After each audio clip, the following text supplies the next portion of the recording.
Theory, કમ્પ્યુટરમાં bill કેવી રીતે કાઢવું તે વસ્તુ જાણવા મળી છે. વેકેશનમાં મેં 10 દિવસની ઇન્ટર્નશીપ કરી છે. તેના દ્વારા ગ્રાહક સાથે વાતચીત કરવી, કેવી રીતે ગ્રાહક સંભાળવા, દુકાન સંભાળવી તેની મને એ બધું શીખવાડેલું છે. રિટેલ વિશે રાખવાથી મારી કોમ્યુનિકેશન સ્કિલ વધી છે. એનાથી હું મારા ધંધાના નિર્ણયો કરી શકું છું. કમ્પ્યુટરમાં બિલ કઈ રીતે કાઢવા તે પણ શીખ્યું છે મેં.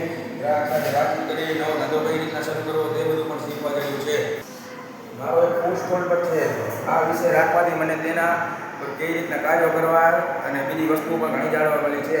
રિટેલ વિશે રાખવાથી હું મારા સ્ટોરને સારી રીતના સંભાળી શકું છું અને તેના કાર્યો કરી શકું છું. તેથી હું સમગ્ર શિક્ષા અભિયાનનો આભારી છું.